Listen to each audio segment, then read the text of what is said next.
ഓം ശാന്തി. എല്ലാവർക്കും എൻ്റെ ഹൃദയം നിറഞ്ഞ വിഷു ആശംസകൾ.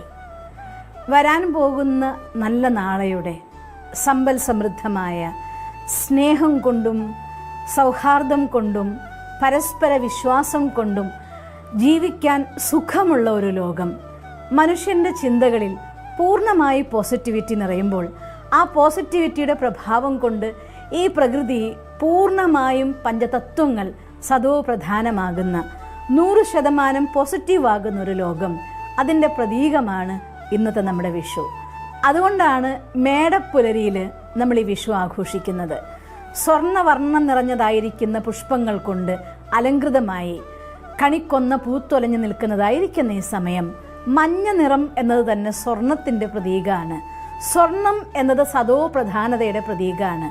മറ്റേതൊരു ലോഹം നോക്കിക്കോളൂ, ഇരുമ്പാണെങ്കിൽ കുറച്ചു കാലം നമ്മൾ പുറത്തിട്ടിട്ട് അത് കഴിഞ്ഞ ശേഷം വന്ന് നോക്കിയാൽ തുരുമ്പെടുത്ത് വെറും തുരുമ്പായിട്ട് മാറിയിട്ടുണ്ടായിരിക്കും.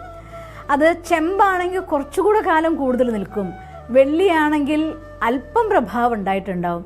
എന്നാൽ സ്വർണ്ണമാണെങ്കിൽ എത്ര കാലം ബാഹ്യ പ്രപഞ്ചത്തിൻ്റെ പ്രഭാവത്തിലിരുന്നാലും യാതൊരു രീതിയിലും പ്രഭാവം ഉണ്ടാകാത്ത ലോഹമാണ് സ്വർണം. അതുകൊണ്ട് തന്നെയാണ് ഒരാളുടെ ഏറ്റവും നല്ല ഹയസ്റ്റ് സ്റ്റേജിന് നമ്മൾ സ്വർണിമയുഗം എന്ന് വിശേഷിപ്പിക്കാറുണ്ട്. ഈ സൃഷ്ടിയുടെ സ്വർണിമയുഗം.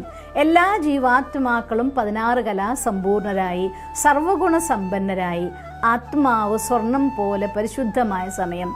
ഈശ്വരൻ്റെ ഈ സൃഷ്ടിയിലെ ഏറ്റവും ഹയസ്റ്റ് ആയിരിക്കുന്നതും പരിശുദ്ധവുമായിരിക്കുന്ന സമയം, അതിൻ്റെ പേരാണ് സത്യയുഗം എന്ന് വിശേഷിപ്പിക്കുന്നത്. സത്യം എന്ന് വെച്ചാൽ അർത്ഥം മാറ്റമില്ലാത്തത്. ജീവാത്മാക്കളെല്ലാം തന്നെ സ്വർണം പോലെ ബാഹ്യ പ്രപഞ്ചത്തിൻ്റെ പ്രഭാവമില്ലാതെ ഗുണങ്ങൾ കൊണ്ട് സമൃദ്ധമായി അങ്ങനെ നിറഞ്ഞ അവസ്ഥയിലായപ്പോൾ ഈ പ്രകൃതി ജീവാത്മാവിൻ്റെ സഹയോഗിയായിക്കൊണ്ട് ജീവാത്മാവിൻ്റെ സേവനത്തിനു വേണ്ടി തൻ്റെ സർവ്വവിധ ഐശ്വര്യങ്ങൾ കൊണ്ടും നിറഞ്ഞുന്നതായിരിക്കുന്ന യുഗം, അതാണ് സത്യയുഗം. അപ്പം നമ്മൾ ഇന്ന് വിഷു ആഘോഷിക്കുന്നുണ്ടെങ്കിൽ ഇത് നമ്മൾക്ക് തരുന്നൊരു സന്ദേശമാണ്. ഇതാണ് നമ്മുടെ ഹയസ്റ്റ് സ്റ്റേജ് എന്ന് പറയുന്നത്. ഇതാണ് നമ്മുടെ സമ്പൂർണ്ണമായിരിക്കുന്ന സ്ഥിതി എന്ന് പറയുന്നത്. അപ്പോൾ ഓരോരുത്തരും അവനവൻ്റെ ജീവിതത്തിലെ സമ്പൂർണ്ണതയെ കൈവരിക്കാൻ വേണ്ടി ബാഹ്യ പ്രപഞ്ചത്തിൻ്റെ പ്രഭാവമില്ലാതെ ജീവിക്കാൻ പഠിക്കണം. എന്ന് വെച്ചാൽ അർത്ഥം എവിടെയാണോ നിറവുള്ളത് അവിടെ മാത്രമാണ് പ്രഭാവമില്ലാതെ ജീവിക്കാൻ സാധിക്കുക. അതുകൊണ്ട് നിങ്ങൾ ഒരിക്കലും മറ്റൊരാളിലല്ല ഫോക്കസ് ചെയ്യേണ്ടത്. നമ്മുടെ ഫോക്കസിങ് എപ്പോഴും നമ്മളിലായിരിക്കണം. നമ്മുടെ ഉള്ളിൽ ഗുണങ്ങൾ നിറയ്ക്കാൻ, നമ്മുടെ ഉള്ളിൽ ശക്തികൾ നിറയ്ക്കാൻ, നമ്മളെ പരിവർത്തനപ്പെടുത്താൻ, നമ്മളെ സ്വർണം പോലെ പരിശുദ്ധമാക്കാൻ. എങ്കിൽ നിങ്ങൾക്ക് വേണ്ടി ഈ ലോകവും സ്വർണം പോലെ പരിശുദ്ധമായിരിക്കും. നിങ്ങളുടെ ജീവിതത്തിലെ ഓരോ ദിവസങ്ങളും സ്വർണിമ ലിപികളിൽ എഴുതപ്പെടുന്ന സുന്ദരമായ ദിവസങ്ങളായി മാറും.